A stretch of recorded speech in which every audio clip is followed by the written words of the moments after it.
آغلو ښاغلو درنو ګډونوالو، د کوټې و ویاړمنې علمي او لرغونې تاریخي نامې ته ښه راغلاست. خدای مو راوله ستړي مه ستاسې قدم زموږ پر لیمو. نن د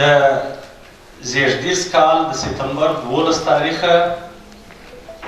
2015 چې سمون خوري د 21 وږي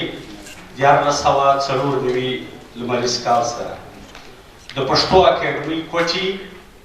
د نړیوال سیمینار پښتو ژبه او جهانیت ستونزې او امکانات د تاریخي سیمینار د پیلېدو وخت را رسېدلی دی. د تلاوت کلام پاک د مخه تاسې وینئ زموږ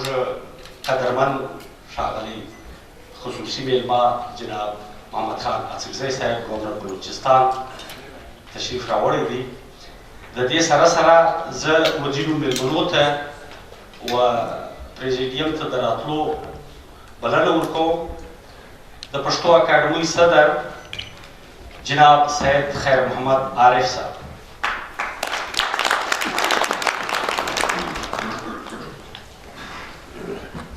د بهرنیو میلمنو په استازیتوب د کاناډا څخه راغلی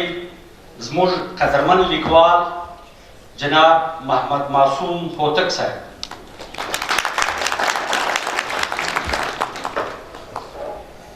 د افغانستان د میلمنو په استازیتوب د افغانستان د علومو اکاډمۍ د پښتو مشهور څېړونکي جناب حبیب الله رفیع صاحب، د شمالي پښتونخوا په استازیتوب د باچا خان پوهنتون وایس چانسلر جناب ډاکټر فضل رحیم مروت صاحب، د پښتنو ښځو په استازیتوب د افغانستان څخه راغلې زموږ درنه لیکواله او څېړونکې ډاکټر زرغونه رشتین صاحبه،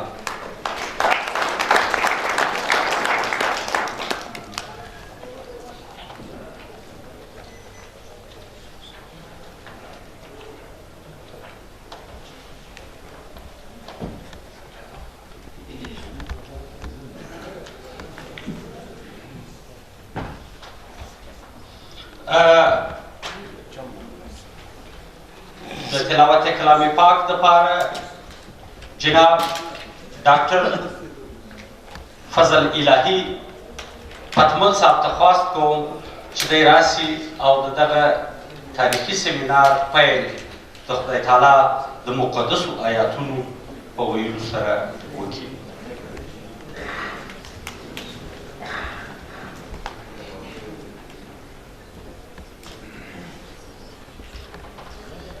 أعوذ بالله من الشيطان الرجيم. بسم الله الرحمن الرحيم. إن للمتقين مفازا حدائق وأعنابا وكواعب أترابا وكأسا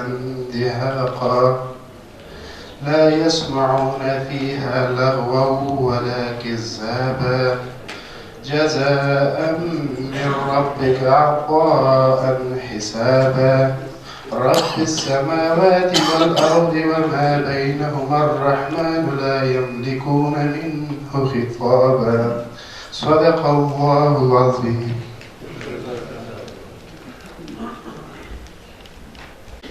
د تلاوت کلام پاک پس د سیمینار رسمي پیل کوو و قدرمن ښاغلي ګورنر صاحب ته به د پښتو اکاډمۍ صدر جناب سید خیر محمد عارف صاحب پګړۍ ور پر سر کړي.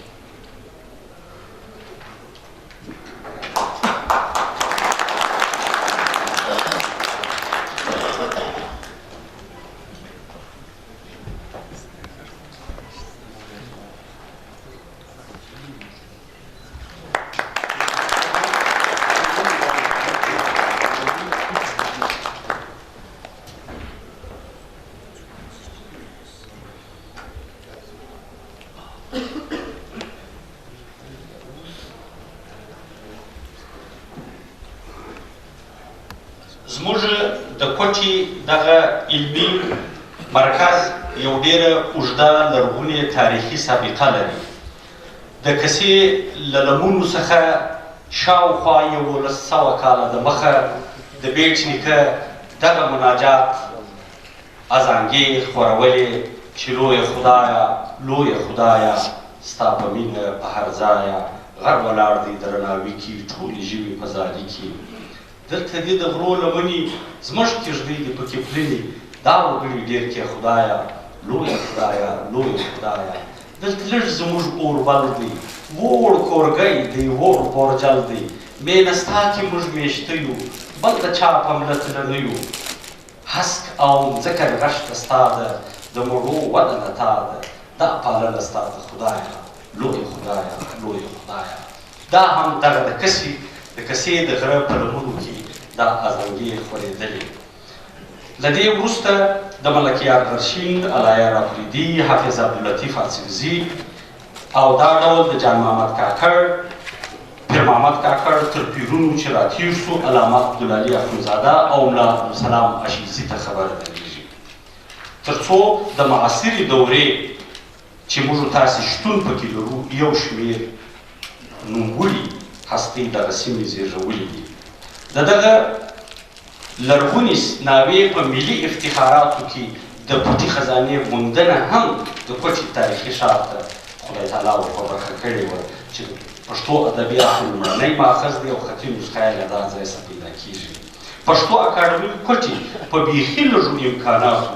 وکړای سوه چې د خپل 45 کلن سفر چې له ډېرو ستونزو او ناخوالو سره تړلی و تر دا ځای راورسېد چې نن موږ تاسې ټول په یوه ټغر په دغه علمي سیمینار کې سره رایوځای کړي یو.